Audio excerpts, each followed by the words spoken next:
Adieu, oh, et. I say adieu, oh, et. Fine. I can see I'll have to try my best at Yankee English. My name is Philip Poynton, and as you might have guessed, I was born in bonny old England, Shelton to be exact, county of Staffordshire. You may have heard of the place, famous for its pottery. If you was born there, chances are you grew up working in the pits of the potteries. You may have heard of a few of them: Wedgwood, Minton, Dalton. I grew up making pottery like my dad. I had a knack for it. Eventually, I was the superintendent of the Meakin Pot Bank. I can see you might not be knowing what a pot bank might be. That's just our word for a pottery factory. Along the way, I married Miss Ann Johnson. Lovely lass, wonderful wife. Our firstborn, a boy, was named Philip. And we had 6 more. Let's see, there was Emily and Julia and Mary, Samuel, Mare, he was a boy. And there might have been one other. There's so many, I can't quite. Anyway, we had the 6 children before we came to the States in 1850. I came to Wisconsin on the advice of a Major David Twiggs, who had encouraged settlement, come to England to encourage settlement at Fort Winnebago. Yonder over this direction, I believe. Lots of potters were doing it. I knew with my skills that I could not only work in a pot bank, I could own my own. So, after a long journey across the ocean and the land, we arrived at Fort Winnebago only to discover that all the choice government land was already spoken for. But I had heard of a village to the west called Adams, up and coming, seat of the next county over. So I took my son, Philip Jr., and my daughter Mary, who begged me to come along, and we set out on a 16-mile walk. I liked what I saw in the Baraboo Valley, brought the whole family, bought property in the banks of the river, the edge of the village. It was quite nice actually. We could have a little garden and grow turnips and potatoes, and there was an abundance of wild gooseberries and raspberries and strawberries and plums in the woods all around us. It's quite nice. Now, it would take a while to set up a proper pot bank, so we started out by making bricks. What with having to build a kiln and a drying house and warehouses and all the like, we thought making bricks was a good start, so we made bricks for building, and we also made bricks for ourselves so we could build a proper kiln. It wasn't long before we were making fine earthenware out of the clay up Wendy Bailey's farm. We made all manner of products: crocks, jugs, jars, dishes, spittoons. We even made pots for the garden. Some of these was thrown on the wheel, but we could make things faster if we used a molding machine we had purchased.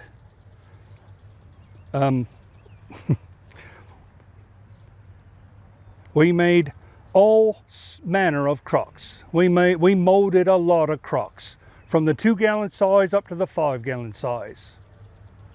And they was decorated on the outside with a little number indicating the size and a design so as everyone knew they was from Baraboo. Wasn't long we had 3 wagons delivering our goods to the surroundings. That was when things went right. The bad days was when something went wrong in the kiln and it wrecked the whole batch of pots. But that was a lot of hard work for nothing, but all you could do was throw it all out and start over.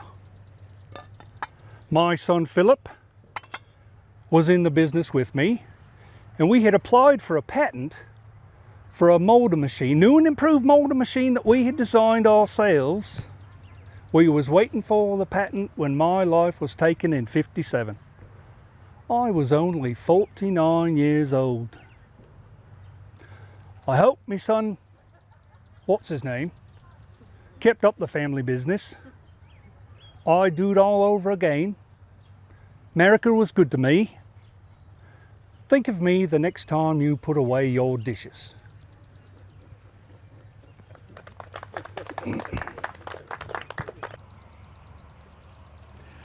Now you can come in a little closer if you want to.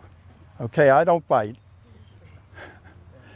Dr. Charles Coles, at your service. You could tell by reading the monument here that I was born on October 5th, 1816 in Geneva, Ashtabula County in Ohio. That's in the northeastern part of Ohio up near Lake Erie.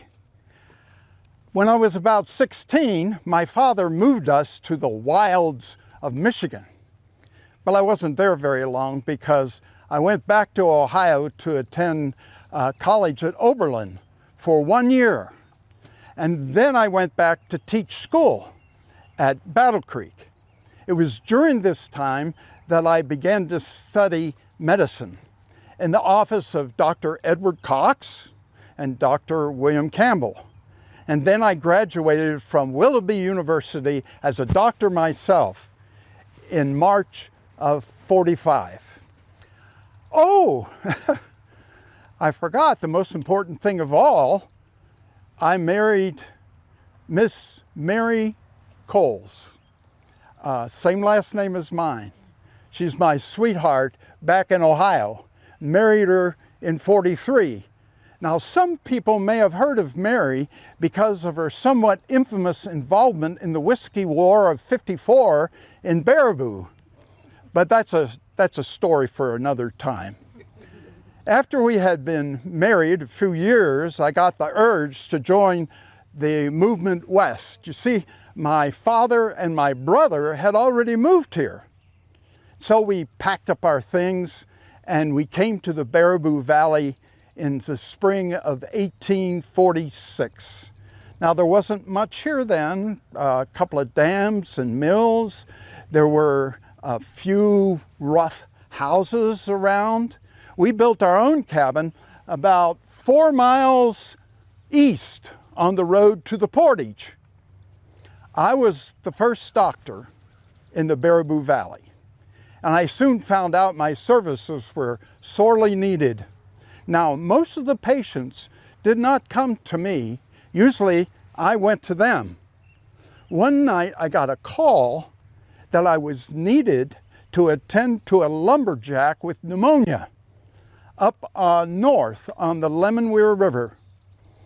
It was just after New Year's Day in 47. And I started out at sundown. I rode the night through 64 miles to get to this patient. Did I mention it was also 26 degrees below zero? Quite a trip. I got to the patient at 4 in the morning. Another time, I got a call to go to Portage. Now, this was shortly after we had completed our cabin, or at least the outside of it. It wasn't much. There was one room and a large fireplace where Mrs. Coles could make us victuals. There would be 2 windows and a door, and I say would because I hadn't gotten around to put in the glass windows or the door. But I did hang a blanket over the doorway, and that seemed to suit well enough. Well, when I got back from Portage the next morning, I found the blanketed doorway barricaded with every piece of furniture we owned. And my wife was quite animated. I didn't have to ask her what happened. She told me forthwith. It seems that after I left, she went to bed that evening with the baby. And during the night, she was awakened by a kind of stirring in the cabin, and found out it was a black bear in the cabin, helping himself to the bean pot that was hanging on the crane over the fireplace. Well, of course, she was terrorized, but she didn't say a word, and she prayed that the baby would not wake up. Well, the bear finally left after he had finished licking the pot clean. Well, I think you know what the first thing I did next was, don't you? I went right down to Garrison's lumber mill and made a door for that cabin. There are a lot of other escapades, but I see you might be needing to move on, so I won't keep you.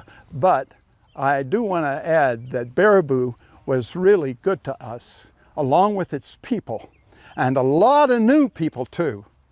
I helped over 1,000 of them take their first breath. Dr. Charles Cowles, the first doctor in the Baraboo Valley. Thank you for coming.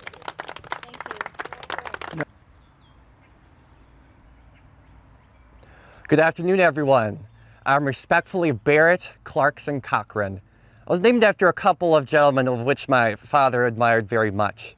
Barrett comes from Elihu Barrett, the blacksmith turned diplomat, and Clarkson comes from Thomas Clarkson, the abolitionist and pacifist from England.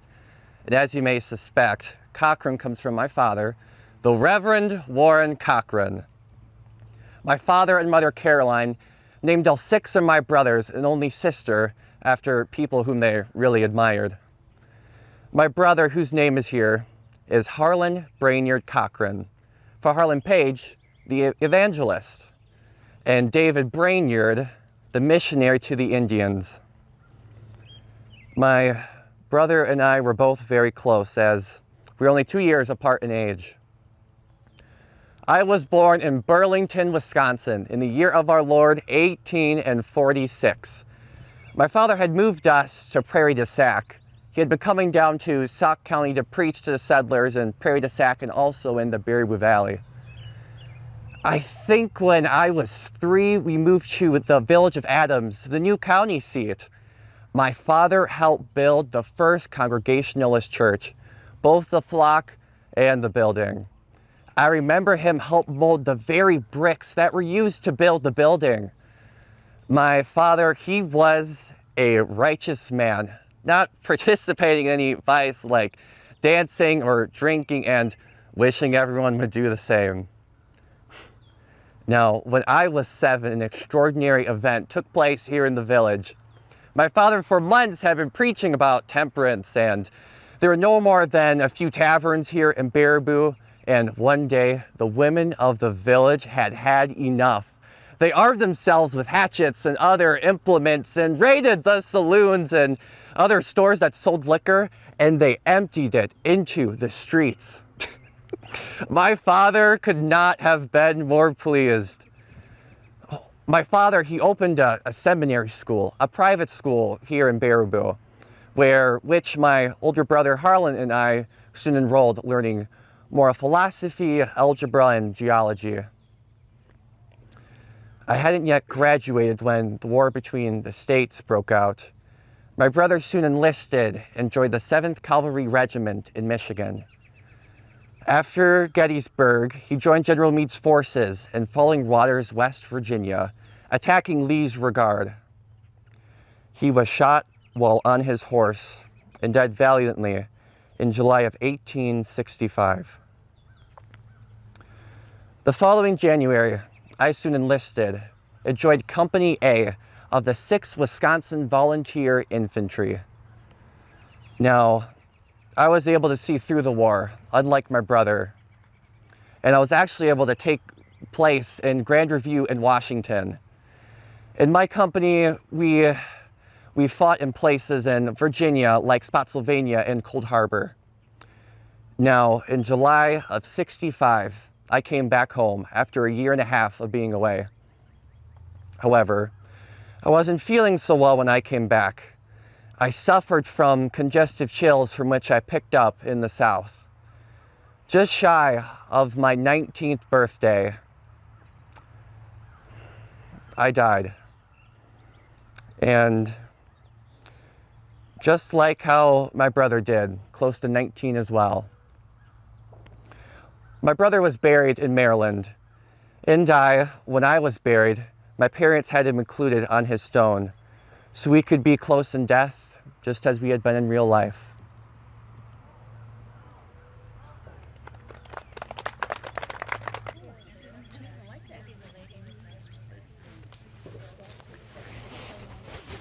It's quite an impressive monument, don't you think?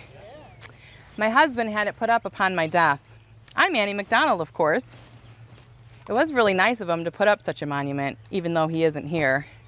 I can't blame him for moving on. We were both relatively young when I died. I was only 32. That's why my marker is a tree stump cut down in the prime of life. I was born in New York as Annie Weber. My parents were both Swiss immigrants and moved around a lot. One of my sisters was born in Missouri and another in Illinois, until we finally decided to settle here in Baraboo. We lived under the hill. That's the area around Water Street. Well, we didn't have a lot of money, so me and my sisters had to work at an early age. In those days, a young girl could work as a house servant or a seamstress, but I knew how to cook, which got me a job at the City Hotel run by Mr. Jacobs. It was a decent job, and there were a lot of young men around, mostly railroad men and day laborers. Well, I guess it wasn't long before I fell in love with one of them. His name was William McDonald. He was a brakeman for the Northwestern Chicago Railroad that had a division headquarters here in Baraboo. He was born in Connecticut, to Irish stock, of course, and was moving his way up. We were married right after Christmas in 1881. Well, my husband eventually moved up the ranks and became a conductor in Chicago. We moved there and had nearly 11 happy years together before the end came. It was a dark night late in October. We left the Dearborn station in Chicago around 11 p.m. on the train. The train was actually quite full that evening, and when we reached 47th Street where the railroads cross, something happened. Our train was derailed and suddenly overturned, and despite the valiant efforts of my husband, I was thrown from the window and crushed. It was over instantly for me, and many people were injured. Another man died later from his injuries. My body was brought back here to Baraboo where I had met my husband. My funeral had many elaborate floral arrangements from our friends in Chicago. While this is a peaceful spot, I do wish I could have lived life on this earth just a little bit longer.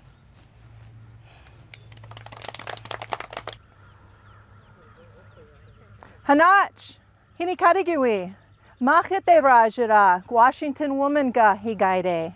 Just wanted to greet you all, welcome you to a new day here, and state that my English name is Washington Woman.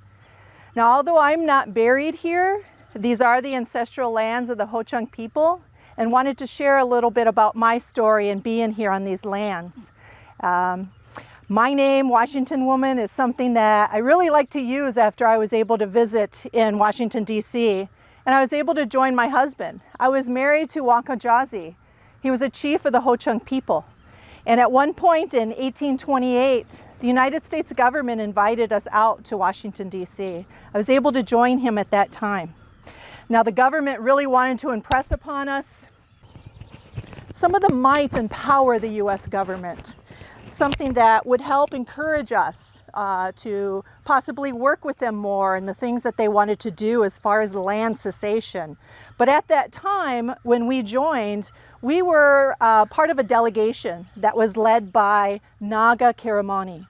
And Naga Karamani was all about peace. He wanted peace. In fact, he brought a peace pipe and tobacco to the president, and they shared that peace pipe together.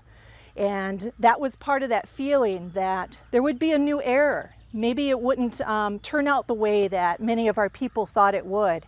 And eventually, though, as many of you may know or may not know, there were actually forced removals of the Ho-Chunk people from their land. Now, after that, although the United States still wanted more and more land, as many treaties did start to be signed. And you know, what really precipitated some of that was the lead mining in this area. Many of the settlers wanted to come in, and this was very, I guess you should say, prospective area for them, and they wanted this land. So there was clash for that, as the Ho-Chunk people were always told that they were stewards of the land. So whatever you take from it, you also give back and you take care of it. So that it can continue to sustain the people for thousands of years to come yet. And that was the thought behind that you were put on this land to take care of it. And it was very important to us to do that. And please come on in, everybody. You're in the sun. No worries. Come on in. Come on in. You don't need to be in the sun the whole time. Thank you. So during this time of more and more land and seeing the hardships that many of the Ho-Chunk people were going through, in 1837, my husband, Wankajazi, went out with a group of tribal elders at this time. Now, they weren't authorized by the Ho-Chunk people or by the chiefs at that time to be signing treaties, but the U.S. government took this as an opportunity to say, we want to do these treaties. And they actually kind of forced it upon Wankajazi. Although my husband did not want to sign any of those treaties, they were forced to. And they were told, if you don't, you will be walking all the way back home.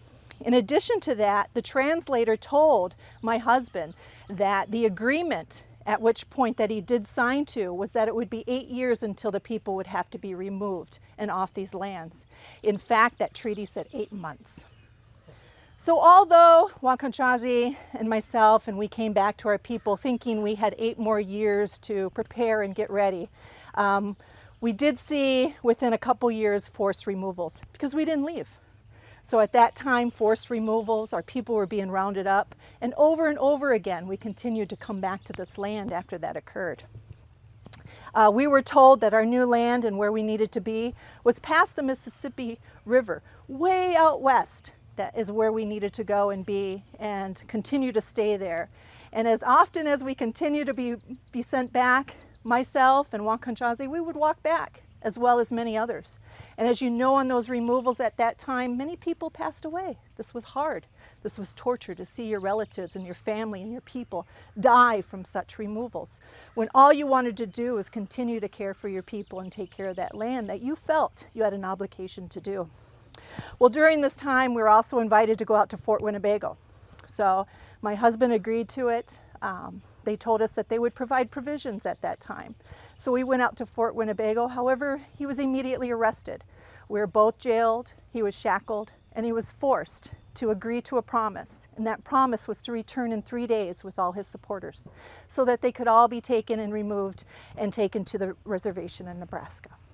My husband upheld that promise, talked to our people. In 2 days we were back and we were removed back to Nebraska. So during this time, again, you can see the love that the Ho-Chunk people had for the land and wanting to continue to come back to where they were used to it. They knew how to harvest their land. We were hunters, we were gatherers, we knew this land, and to be taken so far away was quite the hardship. So then at one point in 1849, my husband thought, in talking with our friend John T. De La Rune at that time, he went to Mineral Point and he went to the local office there and he inquired, can Indians purchase land? So there's nothing to prevent you from doing that. Yes, sir. My husband purchased 40 acres right down the road here. Right down the road there was 40 acres. So finally he found a solution to keep our people together. At some point we had 300 villages and people and families that would join on that land to help us preserve and cultivate our people and our ways and traditions and have powwows there.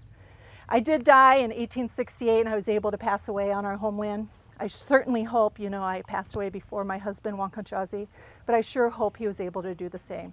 Today, we're at peace, we're happy. There's a lot of thriving cultures in this big world that we call this earth, this Mother Earth. And one of those is our Ho-Chunk people, and I see that. They continue to thrive and survive. So today, I just want to thank you for listening to my words, and that is all I have to say. Thank you. Zdravo! Kako si? My American name is Joseph Netimovic. We left Serbia to come to America in 1910, if I can remember right. Me, my older brother, Nick, his wife, Katie, and Dan, Nick's brother-in-law. We all came over. Too many wars and no opportunities in Serbia. Things were better here, although it was not pleasant being Serbian when Gavrilo Princip assassinated Archduke Ferdinand in 1914. My brother, Nick, lived on the south side of Baraboo for a while, working odd jobs. Katie had the little boy that they named Emil. I worked near Schulzberg until I came and joined my brother here. We rented out an old farm along the Baraboo River from the widow, Roland. It was a nice place, quiet and secluded. We did a lot of things to make ends meet. When Prohibition came along, we made moonshine. Back in Serbia, everyone knows how to make rakia at home. It is a way of life. Rakia at weddings, rakia at funerals. I don't know why the Americans get so crazy about the little alcohol. When the Prohibition started, I set up a still on the farm and we started making a little moonshine. You could use lots of things: raisins, cherries, even corn. I could get cases of raisins cheap enough and make a mash to make the moonshine. Byron Stevens brought customers to the farm and I made sure that he was taken care of. All through the summer, we had a nice business. It was even better when people came to town. During the fair in September, we sold a lot of moonshine. During the fair, a fellow from Waniwak came and I sold them a couple of pints for $6. Later that day, he came back, but this time with a couple of more fellows and Earl Jakish, who was driving. I thought maybe he's back for some more with some new friends. They turned out to be federal agents looking for moonshine. I told them we didn't have any, but they went looking around. They found 3 of our jugs and put them out in the middle of the yard. One agent guarded those, and the other went looking behind the bar for the still. I knew he would never find it. As I waited, my blood continued to boil. What right did these men have to look around and take our things? What would happen to Nick and his family? I thought I knew that I needed to destroy the evidence. I went to the woodpile, I grabbed the axe, and I smashed those jugs. I was so mad I couldn't think straight. I went after the agent who was yelling at me. He fired his gun into the air. I couldn't stop. I then went after him, and he then shot me. I think he hit me, but I was so mad and it made me even madder. I then went after him and almost hit him. He fired at me 4 more times. Pop, pop, pop, pop. And then I went down. After I came to, I got up and I went back to the house to sit on the steps. After that, I was gone. So much trouble over a little alcohol. I would have never knew that I would be buried here in Baraboo. My brother Nick moved on, but he made sure that I was remembered with this stone here. He was a good brother. Looks like maybe you got off the stage from Prairie du Sac, maybe, or Kilburn. No matter, you're here now. My name is James Curry. I was born in Ohio. I came to Wisconsin when I was just 13 years old. My family were traveling with a group of folks who were heading west towards Janesville, and Pa decided that we should settle here in Baraboo. Baraboo, of course, in those days was a new town, lots of buildings going up all over the place. My Pa, he was a plasterer, so he found employment easily. I helped him out with the plastering, but then I got a job as a stage driver for Moore and Davis, and I ran the stage line with the help of my darling wife Elizabeth. In fact, I owned it in 1863 from Kilburn down to Baraboo. Of course, that ended when the railroad came in '71. Mind you, it wasn't a bad ending. In fact, it was quite a prosperous ending. You see, the railroad company, they needed someone to move cash, lots of cash, to pay for all the laborers and all the materials they were using to build the railroad.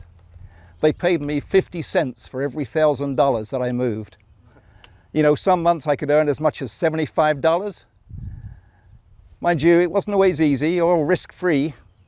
One night they asked me to take $12,000 from Kilburn down to the bank of Baraboo here. And I was just about to leave in an empty stage when 2 fellas jumped into the back, whispering to each other all the way. Made me nervous. I tell you, I never drove that stage as fast before as I did that night. I wasn't always uneasy, but this was the fall of '69, right after the murder of Schuyler Gates by the Wildrick gang. You heard about that, of course. No? Well, Gates, he was due to be a key witness in the trial of Pat Wildrick. He'd beaten and robbed the Gates' family the year before. But after he was arrested for the robbery, he managed to escape from Baraboo jail.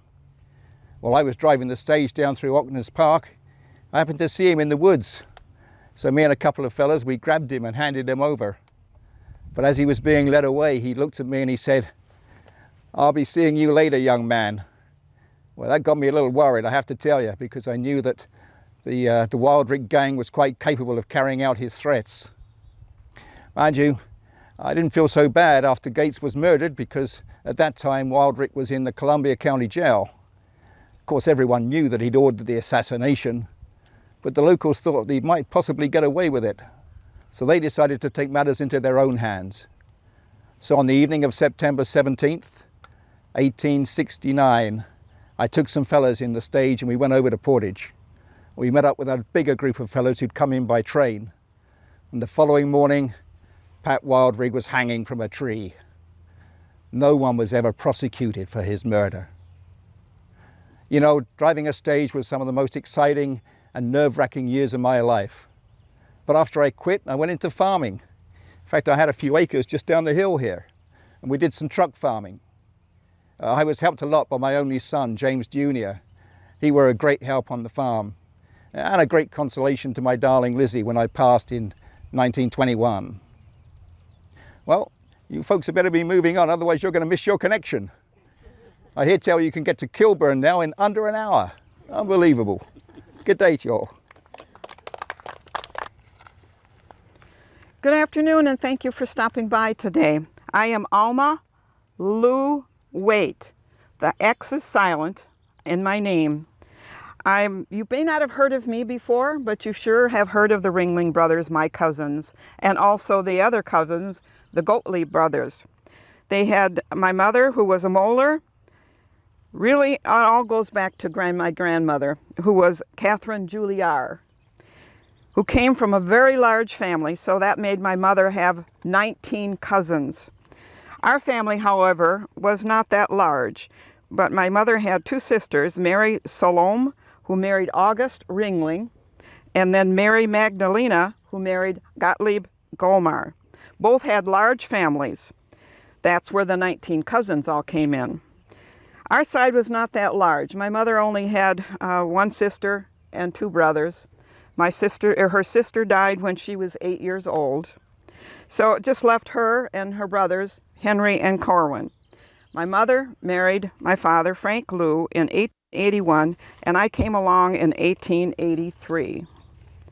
We lived in Milwaukee for a while, where my father had a saloon, and then he began working in a carriage shop and later moved to Baraboo. And my grandfather and two uncles had a carriage and wagon making shop, and so he taught my uncles how to make the finest wagons, and they began using them for the Ringling Brothers Circus.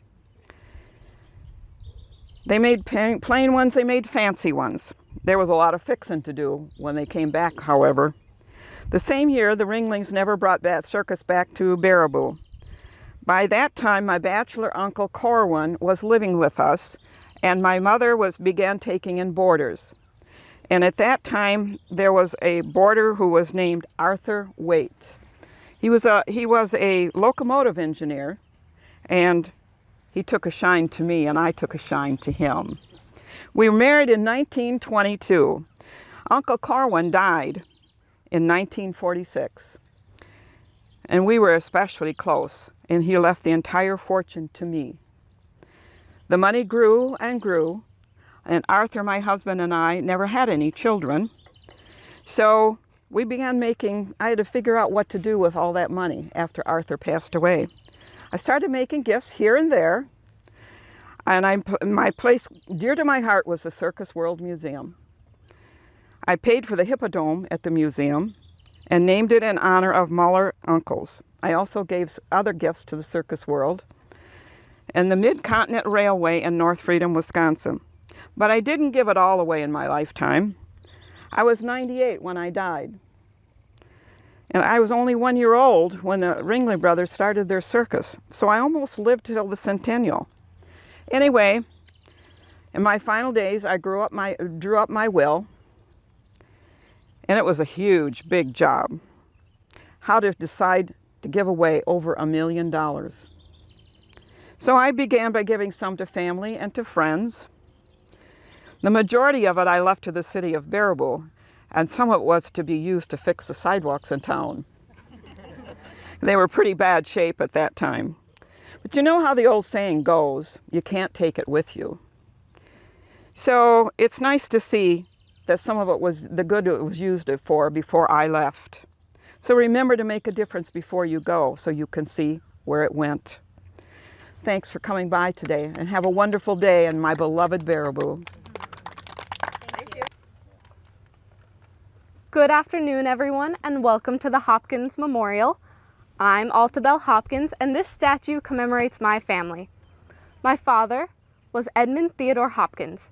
He was born in New York State in 1838 and was a direct descendant to Stephen Hopkins, Royal Governor to the Colony of Rhode Island and later signer of the Declaration of Independence. I guess that makes me and my sister direct descendants too, but I digress. My father was a remarkable man. He served in the Civil War and then received a law degree after the war. He then procured a charter for the Southern Life Insurance Company, of which Jefferson Davis was the president. Yes, the Confederate president was reduced to life insurance. Then my father worked for the Homestead Gold Mine in South Dakota. He was a part owner, although the mine was later owned entirely by William Randolph Hearst. My father then worked for the J.H. Bass Iron Company. They were the largest maker of steel wheels in the world. My father was a very busy man, but he loved nature and a good business opportunity.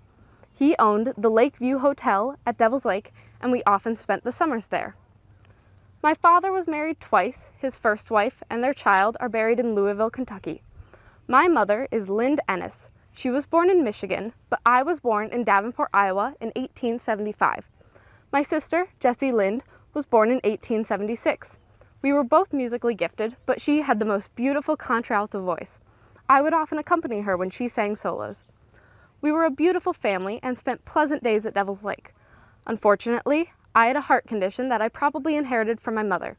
I died at Devil's Lake in 1898 at the age of 23. Mother died next in 1917. My father, mother, and sister were traveling by train to Florida when my mother's heart gave out, and she died right there on the train. Father died next in 1924 at the ripe old age of 86. My sister, Jessie Lind, was his pride and joy as her musical career flourished. She sang with the big orchestras in Pittsburgh, New York, Milwaukee, and St. Paul. She even went abroad to study music, spending 2 years in Europe. While she was in Paris, she met an Italian sculptor named Dario Viterbo. They became good friends, and she later commissioned this work of his to adorn our family plot. The figure is offering flowers to the mortal while prayer rises to heaven. The poppies at the base unite earth and heaven, and on this side the star of birth and the other the cross of death. The monument is quite striking, don't you think? My sister, Jessie Lind, was the last to be buried here in 1963, completing our family plot and uniting us all once again. Thank you.